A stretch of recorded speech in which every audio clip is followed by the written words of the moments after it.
Moyo wa Kanisa, mwongozo wa kujifunza Biblia. Tunakukaribisha kwenye robo ya kwanza mwaka 2024 na somo linalosema Le Psaume, Zaburi. Karibuni kwenye juma hii ya tano na somo nzuri na kusema Chanter le cantique de l'Éternel sur une terre étrangère. Kuimba wimbo wa Bwana katika nchi ya kigeni. Verset à mémoriser, Psaume 137:4. Comment chanterions-nous les cantiques de l'Éternel sur une terre étrangère? Zaburi 137 shairi la 4. Tuimbeje wimbo wa Bwana katika nchi ya ugeni? Swali, changamoto ama comment, tunaweza kufanyaje? Ukiwa na swali, comment, changamoto yote, usikose kutuandikia kwenye comment yetu hapa ama kwenye namba yetu ya WhatsApp. Na kusihi mpendwa, usikose kusubscribe, kulike na kushare kwa watu wengine. Karibu. Ndugu mpendwa, mahali pote ulipo, wewe mwanamemba na mwanafunzi kwenye shule ya Sabato, tunakukaribisha katika jina la Yesu Kristo kwenye mwongozo wa kujifunza Biblia. Leo tunakuwa na wewe online. Ikiwa na swali, usikose kutuandikia hapa. Lakini tunakuwa hapa physically, na kwa upande huu Mama Pastor Isiel ni mwanamemba na mwanafunzi wa shule ya Sabato, anatujia leo. Na Mama Pastor Meshak naye anakuwepo hapo, mwanafunzi pia, na mimi naitwa Mesha. Hivi kote mahali mlipo tunawakaribisha, tukaribishe sote Roho Mtakatifu. Lakini kwa hiyo na si kwanza kati yetu kwa mmoja ambaye anaweza kutuweka mikononi mwa Mungu.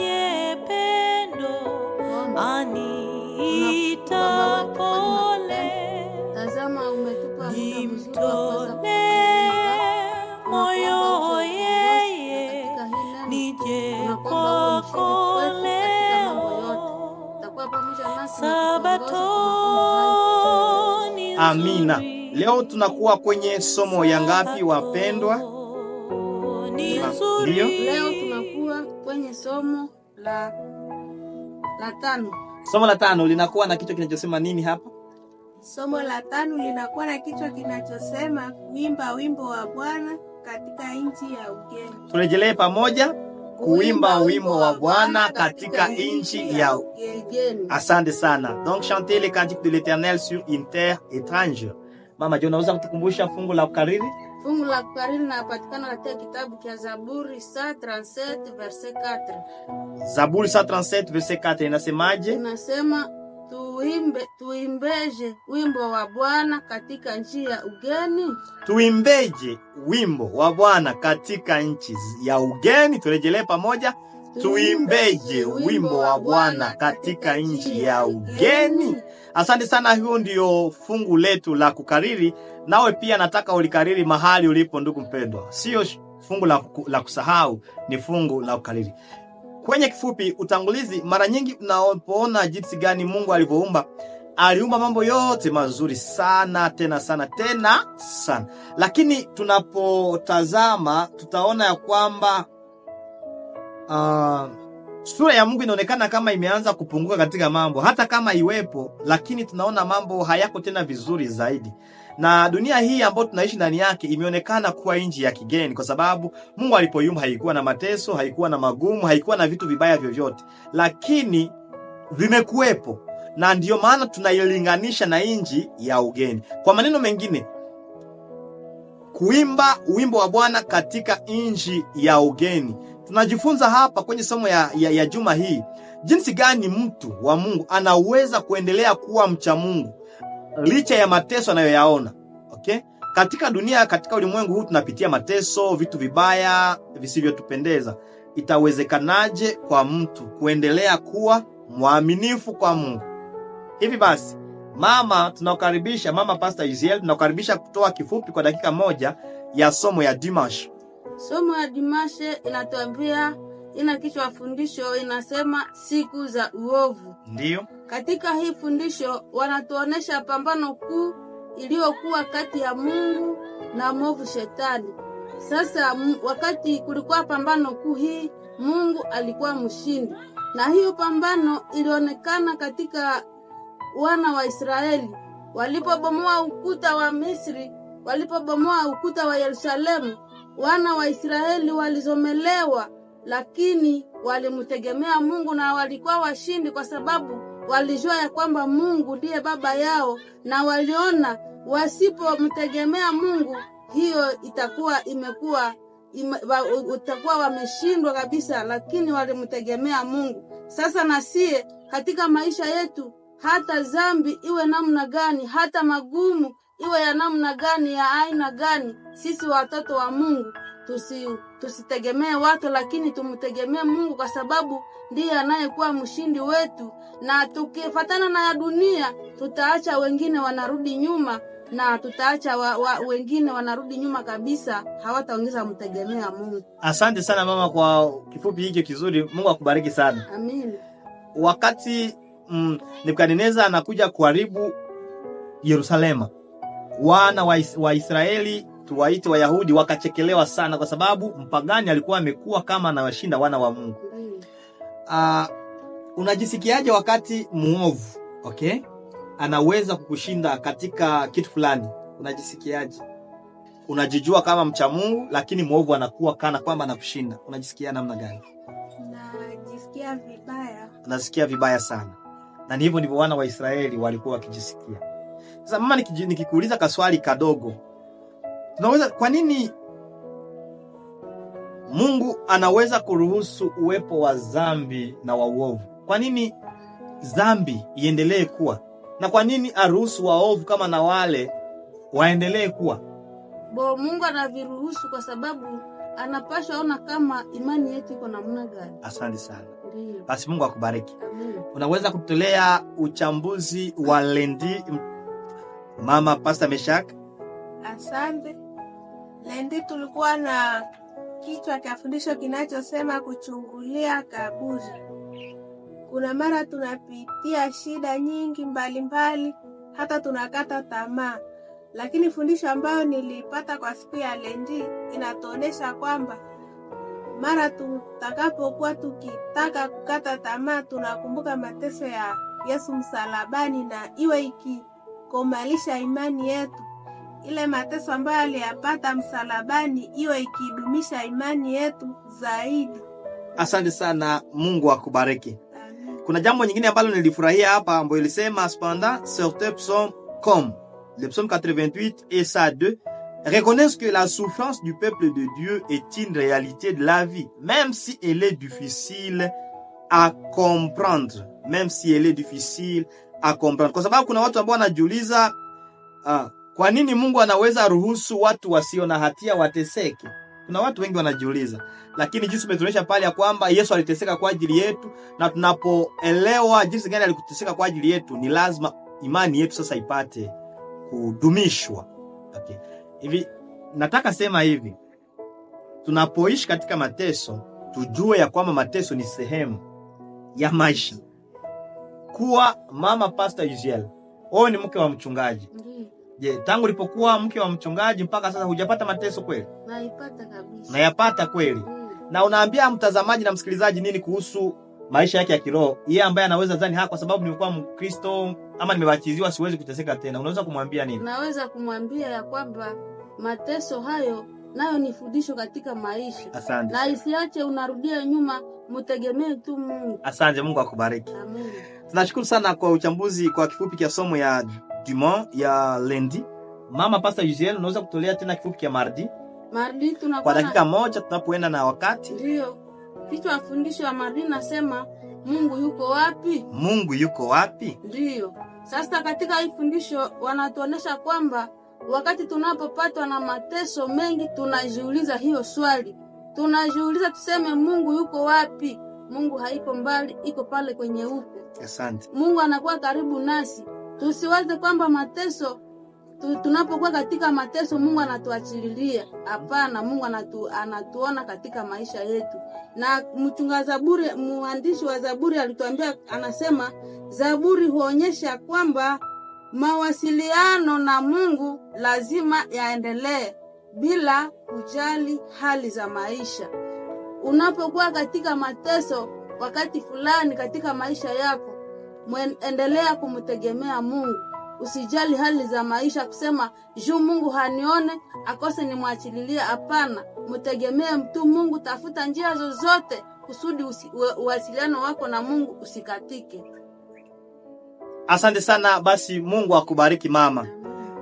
Nilifurahia ingine parti ambayo ilisema donc swali la muhimu si kujiuliza Mungu yuko wapi, kwa sababu mama umetuambia Mungu yuko pamoja nasi. Hata ndio kweli ya Emmanuel yuko pamoja nasi. La muhimu ni kujiuliza hata wakati wa mateso wewe pia unakuwa wapi? Je, unaenda mbali na uwepo wa Mungu ama unaendelea kuwa pamoja na yeye? Kuna wale ambao wakati wa mateso wanakimbia kwa wafumu, wengine wanaenda mahali pabaya. Lakini asante kwa kutufundisha kizuri. Mungu akubariki sana. Amen.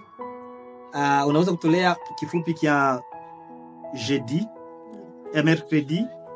Asante. Mercredi tulikuwa na kichwa kinachosema ahadi yake imekwisha hata vizazi vyote. Kuna mara tunapitia mateso makubwa, mateso mengi sana, lakini Mercredi ilituonesha kwamba katika mateso kuna kuwa vitu ambavyo tunamuomba Mungu na anatujibia. Ndio. Sasa kuna mara tunamuomba vingine vitu tunaona kama hajibii, muda inapita mrefu, tunaona kama Mungu ametunyamaza. Mercredi inatuonesha kwamba tuwe na imani, jinsi alivyotujibia kwa yale ambayo tulimuomba mbele, ndivyo hivyo anapaswa tujibia kwa yale ambayo tunamuomba. Inatubidi tuwe na subira na kuendelea kuomba tu. Mungu yeye si kiziwi kutosikia ombi la wana wake. Inatonesha kifupi, inatonesha kwamba jinsi anavyotubariki kwa namna nyingine, na yale mambo ambayo tunamomba anapaswa tu kutujibia vile vile. Asante sana. Tunashukuru sana. Kwa maneno mengine unasema kwamba mateso yanapotufikia tukue tukiangalia zamani Mungu alituchunga namna gani na alitatua mateso yetu namna gani, na kwa kukumbuka mambo ya zamani itupatie matumaini kwa mambo ya leo na yajayo. Hivi Mama Pastor Israel, katika maisha yako ni kitu gani ambacho huwezi kusahau, ama mkono Mungu alikusaidia katika kipindi gani kia maisha ambacho unapokumbuka unaona hakika Mungu alikusaidia, na mara unapokumbuka kinakupatia tumaini ya kwamba ataendelea kusaidia? Ndio, katika maisha yako nini kilipitika? Ndio, nimekumbuka hapa sasa hivi wakati nilipohamia hapa kwa Vinyonge.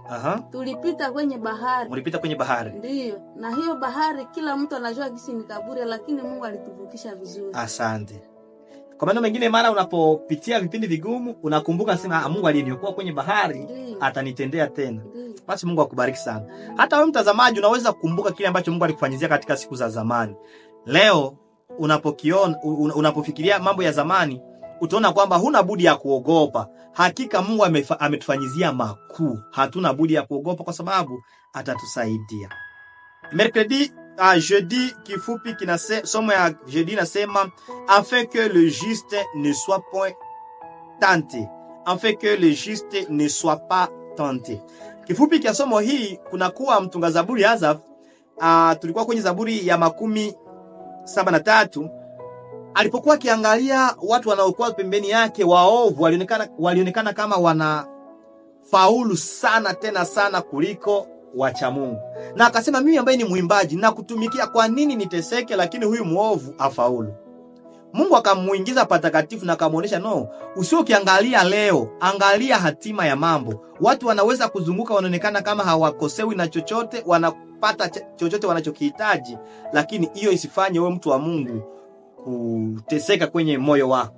Ambacho angalia hatima yao itakuwa namna gani. Kuna wale ambao kwa sababu ya pesa wamemdharau Mungu na wanawadharau hata watumishi wa Mungu. Wanasema hivyo, wewe pia kabla ya kuniombea sujiombee kwanza, wewe maskini hivi na hivi. Wanaanza kumkufuru Mungu na kumtukana Mungu. Anaambia mtunga Zaburi no, ni lazima tuangalie hatima. Siku ya hukumu kuna wengi wataenda motoni hata kama walikuwa na utajiri ama kama walifanikiwa.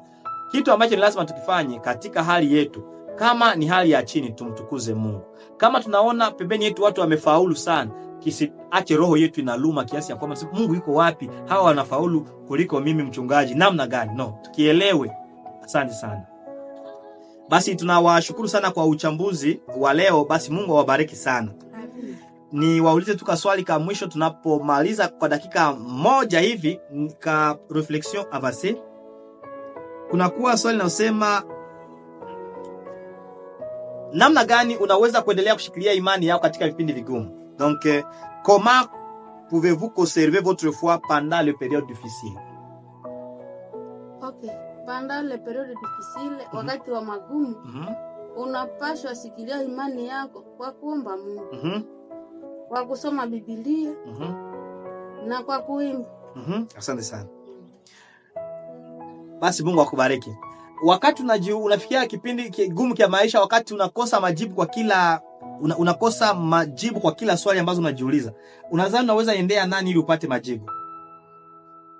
Mtu pekee ambaye ninaweza kumwendea ni Yesu peke yake. Wakati ninakuwa na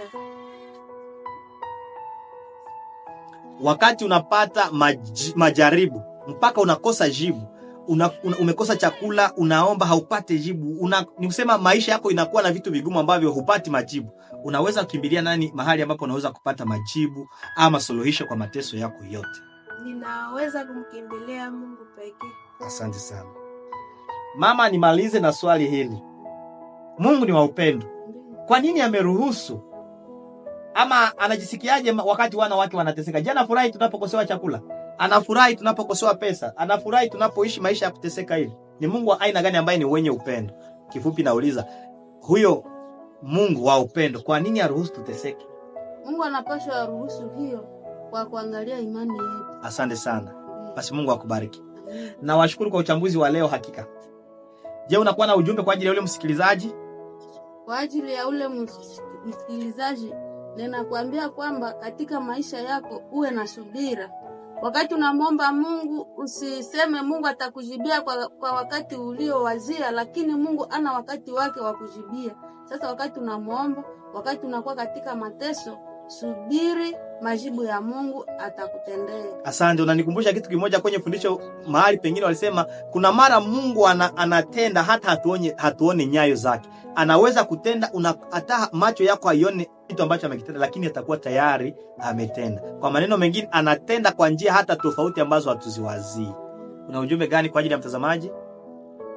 Mtazamaji, na ombea Mungu ambariki na amupe kusubiri kwa mateso ambayo anapitia, na awe na tumaini kwamba kuna furaha huko mbeleni akiendelea kumtegemea Mungu na kuwa mwaminifu. Asante sana. Basi ndugu mpendwa, tunakusihi kila siku wewe ukitufuata, tunaleta somo siku baada ya siku.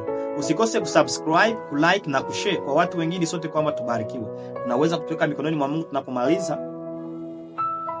Tuombe. Asante Baba, kwani umekuwa pamoja nasi kwa uchambuzi wa mwongozo wa kujifunza Biblia. Mtazamaji na msikilizaji, tunawatia mikononi mwako, uwabariki na uendelee kuwasaidia kwa vipindi vigumu ambavyo wanapitia, wawe na tumaini kwako, na utakapokuja wamlaki angani, kwa jina la Yesu. Amina. Mungu awabariki. Kwako